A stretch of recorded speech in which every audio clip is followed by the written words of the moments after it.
If I had to rebuild everything from scratch today as a non-US resident, I know what exactly I'd do to access American credit. Not some fintech workaround that gives you a $5,000 credit limit with terrible terms. I'm talking about the Chase Sapphire Reserve, the American Express Business Platinum, 6-figure credit lines at 0% interest. The kind of financial leverage that allows you to scale your own business without burning through cash. Most people think this is impossible if you're not American. See, they've been conditioned to believe that US premium credit cards are off limits. Are reserved for Americans only. Now that belief is costing them massive opportunities to build wealth. Because while you're settling for inferior financial products in your home country, most of my private clients who are accessing these financial tools are getting their hands on 0% interest credit lines at 6 figures, premium travel credit cards that allows them to earn more for every dollar that they spend, and credit lines that dwarf what's available in any other country. The gap isn't just about money, it's about leverage. It's about having the financial foundation to scale aggressively when the opportunity arises. And look, I get why most non-US residents think that this is out of reach, because I was one of them too. This process isn't really advertised anywhere, and banks don't explain how this works. Most financial advisors have never helped a non-US resident navigate through this system. Unless, of course, if you work with a team that's done it 500 different times with non-US resident, non-US citizen business owners. But here's what they're not telling you. There is a legal loophole that most don't know about. So if I had to start all over again and get my hands on American credit cards in the fastest time possible, without relocating to the US, without creating fake companies, and without changing citizenships, here's what I'd do. So there's a few steps to this process, and it all starts by getting your hands on your ITIN. An ITIN is what you call a individual taxpayer identification number. It is basically the equivalent of your SSN. So essentially, if you want to get your hands on a credit card, you basically need to get this tax identification number so that they can actually approve you for a credit card. Just like as if an American was to go to a bank right now and get their hands on a US credit card. They need to give them their SSN, a few other identity documents, and getting the SSN or the ITIN, let's say, is an important part out of actually getting your hands on American credit cards. So there's actually 3 ways to do this. Right? Firstly, you can do it yourself by actually mailing your documents, your W-7 and your passport, like your physical passport, down to the Texas location of the IRS, right? And so pretty much you're going to mail it, you're going to send your passport with them, and you can do this completely remotely. The downside of doing this is because a lot of business owners that we work with, they can't just give away their passport and not have it for the next few weeks.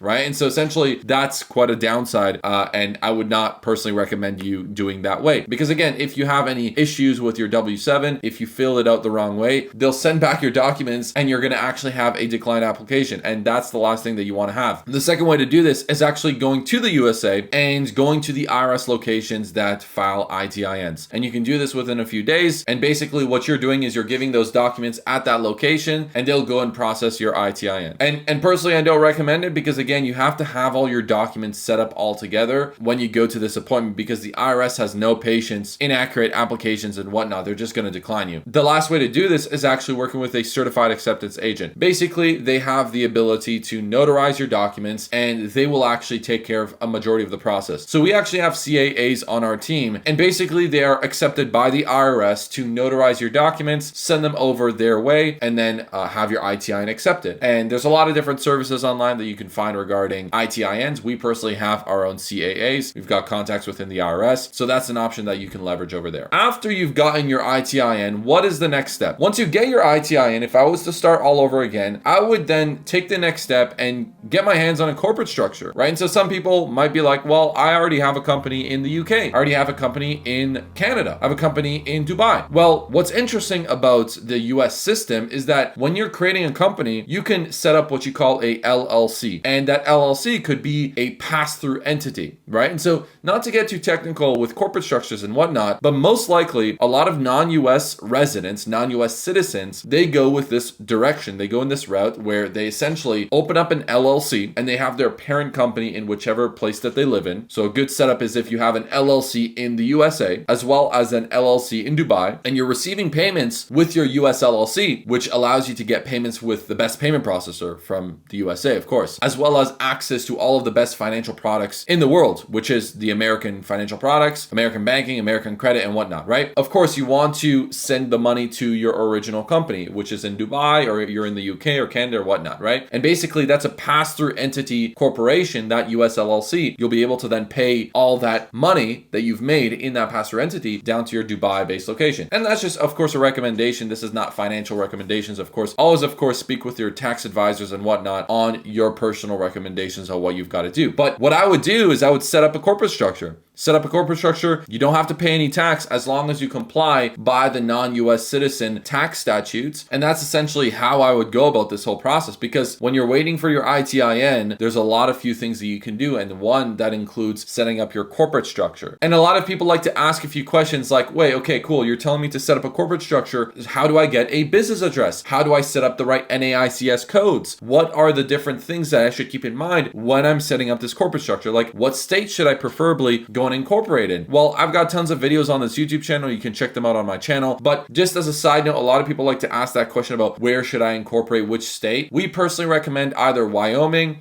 Florida, Delaware, Texas. Personally, we prefer Florida because we've got a team in Florida. We've got a team in Miami that actually helps you access credit in the USA. The interesting thing about Florida is that you've got access to the most amount of capital in Florida. Typically, there's more banks in Florida, so it's much easier for a non-US citizen to go through this process. So moving on from that, and again, if you want more details about corp structures, you can definitely do that in other videos that I've got on the channel. Step 3, what you're going to need to take is actually build up your US presence for your US company. So when you think about a US company, you think about, okay, cool. Well, do they have a website? Do they have a business email? Do they have a phone number, US phone number? These are things that you want to set up while you're prepping yourself up to then go and do banking applications, credit applications. You want to have all of these assets to yourself, your website, your business email, your phone number, so that you can look as a legitimate entity in the eyes of the banks, right? So you want to have those minute details all set up properly before you go and do these applications. Because again, I just cannot emphasize enough how if you mess up any part of this process, you're going to need to start all over from scratch when it comes to building up your credit. So you want to do it properly and have all of your details set up properly, right? So your address can be blacklisted by the banks. Your address can be used by other people. You need to have real legitimate addresses. Again, that's the reason why we purchase real physical locations in America for our own clients. But it's very important that you set up that US presence. You've got that website set up. It doesn't need to be something crazy, but it needs to look like you're a trustworthy company, right? And so moving on to the next step, now this is the fun part where you set up your bank accounts. And I can't emphasize enough, if you mess up any of the process before, then this is going to be harder to open up bank accounts. Because especially if you're a non-US citizen, non-US resident trying to open up bank accounts, the banks have really good systems on making sure there's no money laundering or no issues that are happening with credit or banking applications. And it's important to keep in mind that if there's one mistake, they're probably going to decline your application. Even though they make money from having more clients, they don't want to work with clients that they see are probably doing something potentially illegal. Now, you're not doing anything illegal. Main thing is you have to have all your documents set up to make it look like you are a legitimate business that is actually operating. So regarding what type of bank accounts you can open, you can either do the personal ones, you can either do the business ones. Either or, whichever one you want to start with, you can do that, right? Personally, for the business owners that are making a lot of money, they want to start receiving payments. Preferably, you'd start with that business bank account so you can get your payments in and whatnot. So you'd open up a business bank account. If you're doing this fully remotely or not in the US, you can open up some fintech platforms or whatnot. We personally have contacts within Chase that allows us to open up business bank accounts remotely. So you can contact us regarding those services. But you can also open up personal bank accounts that actually allows you to get your hands on a US debit card so you can build up that foundation of personal credit. It's very important for you to understand that there's some entrepreneurs that think that they can't get to that end goal, which is the Chase Sapphire Reserve, Amex Platinum, those premium credit cards that people believe is impossible to get if you're a non-US citizen, non-US resident. It's absolutely possible. It's just about following the process. And so most entrepreneurs, they actually stop at this point where they have their corporate structure, they have their ITIN, they get a business bank account, but they think that that's the furthest that they can go within the US credit system. And that's absolutely not true. What you need to do is continue with this process and go further, open up a personal bank account, open up personal credit cards, and eventually build your way up to business credit cards. That is really the sequence that you want to follow. And it's important to emphasize that there are business bank accounts that offer business credit cards, right? Like some fintech platforms like Mercury. They've got a credit card that they typically offer to the clients that have a lot of money in those accounts. The most important thing to notice is that those credit cards are what you call corporate credit cards. They're not based on credits, but they're based on your liquidity. So liquidity basically meaning how much money you've got in that account, right? And you want to have a lot of money in these accounts in order to actually get a corporate credit card. The important thing to understand is if you want to fully take advantage of the American financial system, you've got to build your personal credit and then get your hands on business credit cards. And it's important to keep this in mind because if you have personal credit and you get business credit cards, you're going to get higher credit limits, better terms. That's where you get the 0% interest rates, as well as those 6-figure credit lines. And so it's important to follow with this process. So moving on to the next part is actually building up your personal credit identity. So at this point, you've got your ITIN,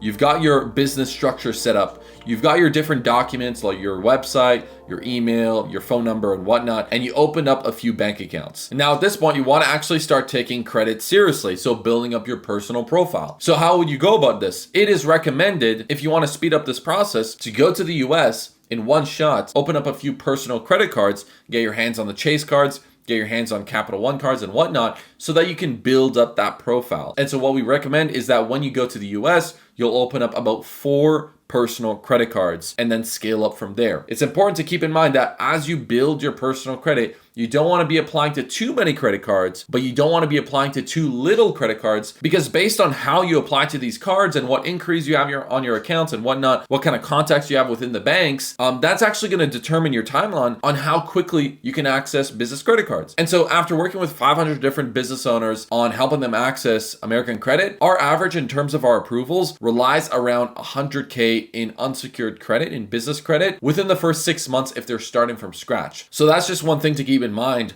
Building your personal credit is an important part when it comes to how long you're going to need to wait to then access those 6-figure credit cards. And I've seen sometimes some people just decide to do it themselves, and it ends up taking them 2+ years to actually get their hands on the credit cards that they actually want. So moving on to the last section, it is building your business credit, right? Getting your hands on the business credit cards, whether that is the Chase Sapphire Reserve, the business credit cards and whatnot. Just keep in mind that every time that you apply for a new credit card or whatever, you're waiting in 3 to 6 month intervals. That's how the credit bureaus and the banks prefer to see their applications, in 3 to 6 month intervals, where you're not applying to too many credit cards, but you're not applying to too little credit cards, so you don't build up that profile. So it's important to notice that throughout this process, you'll probably get access to a Chase Inc. Preferred, a business Amex Gold or whatnot. And again, within that time frame, you should probably get your hands on between 40K to 100K plus in American credit lines. And again, if you work with us, of course, we've got our internal contacts with Amex.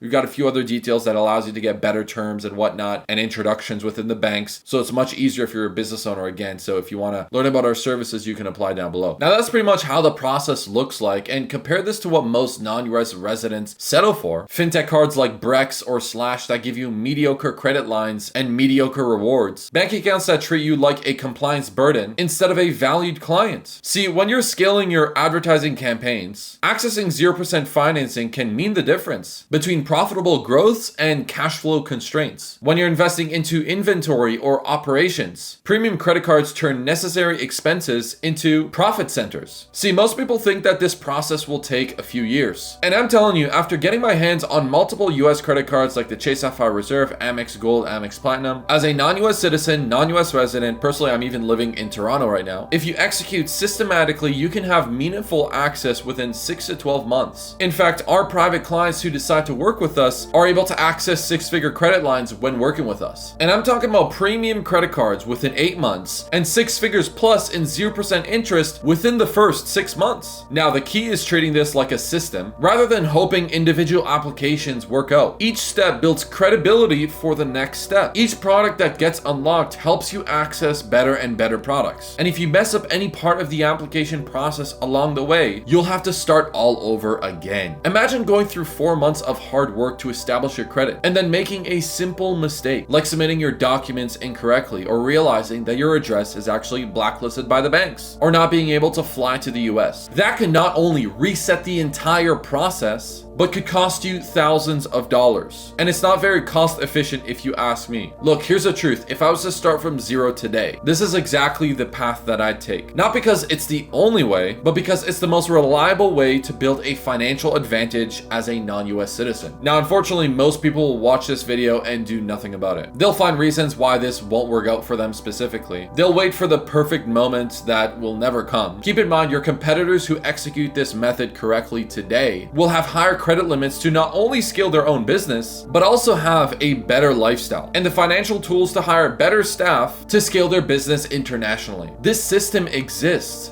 The pathways are legal. The only question is whether you're serious about accessing them and scaling your own business to new heights. That gives you financial freedom. So if you want to learn how you can get your foot in the door in the best financial system in the world, I'm going to link another video in the description just explaining that. This video will help you understand how you can get your hands on that 9-digit number that is important when it comes to accessing American credit. So I hope you found this video helpful. Make sure to leave a comment below if you've got any questions and subscribe. I read every comment, but until then, I'll see you in the next one.